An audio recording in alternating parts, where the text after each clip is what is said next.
My top three legislative priorities for the 89th legislative session are public education, economy and taxes, and safe communities.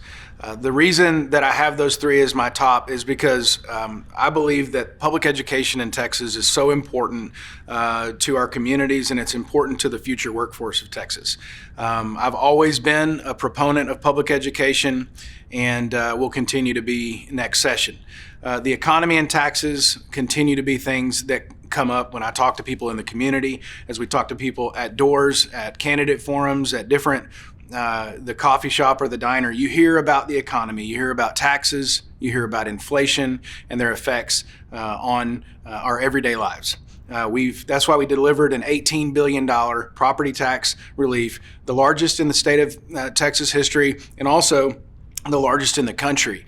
People are seeing that their property taxes are lower this time, but not just that. All taxes related to business. And then third, safe communities. We've passed some of the most stringent and strict border security legislation in the history of the state of Texas. And that just doesn't include the border.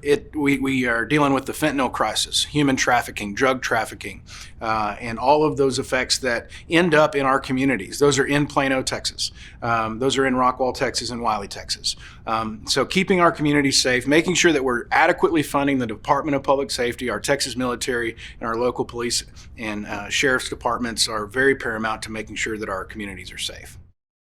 So a thriving business community is the backbone of our economy. As a business owner myself and somebody who makes payroll every 2 weeks, I understand what it's like to put the lives of other people in front of yourself and make sure that you that what we're doing in Texas is fostering a good economy, a low regulation or a regulatory environment that's at least predictable is so important.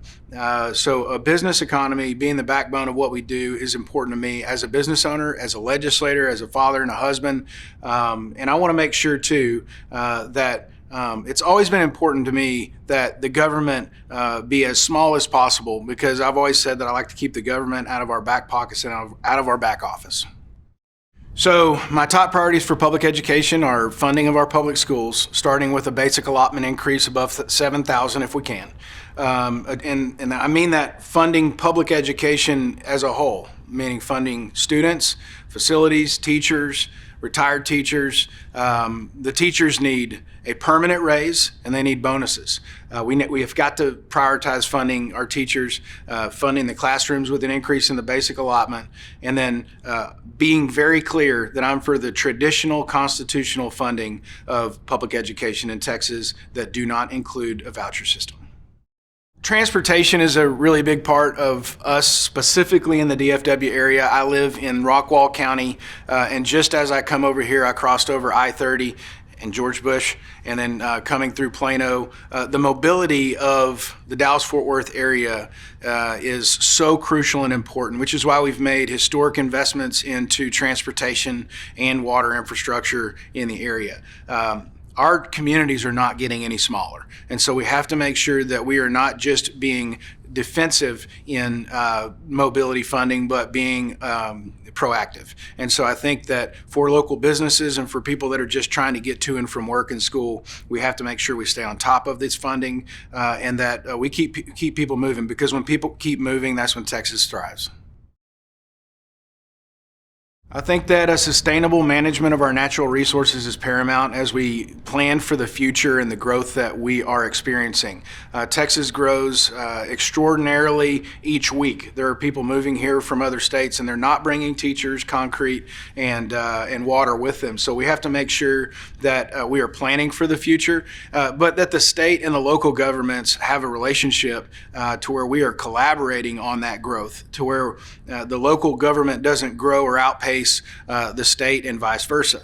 We can't have large communities or business developments and economic development opportunities coming in without planning water and infrastructure and making sure that whenever you turn the water faucet on, it's going to be guaranteed that that development, that house, or that business is going to be served by water. So responsible responsible use of our taxpayer funds as it relates to expanding our infrastructure in water and roads is really important. And I think that collaboration between the state and local is where we start with that. Well, I think that I talked about public education and secondary education earlier. I think that workforce development ties into that.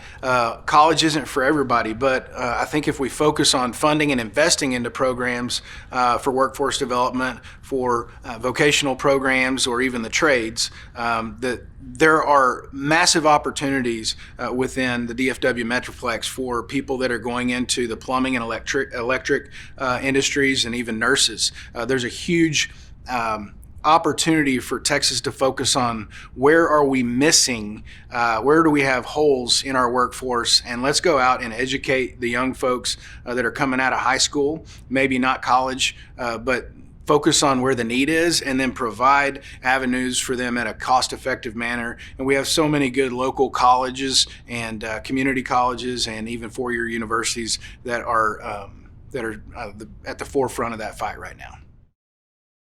Sure. Well, Texas has always been a business-friendly community. We are known for people moving to Texas for business. Businesses moving here, relocating, corporate relocations, and moving their families and their employees from other states. That's because we are business friendly. We have a low and predictable regulatory environment, and we offer great incentives. That's why I supported House Bill 5, the Texas Jobs and Securities Act this time, which is a modernized incentive program for businesses to be able to come in and invest into communities, provide jobs, and a good product for those communities. So I believe in low taxes, chipping away at any sort of franchise taxes that we have, and making it easier for people to do business, and so that the people, the business owners, can put more of that money into the pockets of their employees and focus on building our communities that way, rather than sending all of our money to Washington, D.C. in the form of inflation. You know, I've served 4 sessions and 8 special sessions, and I've been lucky to be put in leadership positions by all 3 speakers that I've served under. You don't get to be in a position of influence or leadership or have a seat at the table for your community if you don't work and reach across the aisle. It's extremely important to realize how many things that get done in Texas are done 95% of that with 140 of 150 votes. Most of the things that we do in Austin are done in a bipartisan manner and reaching across the aisle, working with each other and developing relationships.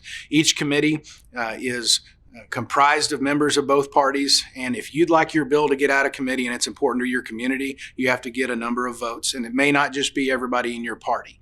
If you want to get 100 votes to get a historic tax break or a Centennial Parks Fund to focus on conservation and conservation easements in parkland, you have to have 100 votes. There's only 86 Republicans. The other party isn't the boogeyman. It sure helps that we have the majority and we act like it, but we also have to reach across the aisle and make sure that our colleagues understand that they are there and they deserve to represent their district as well.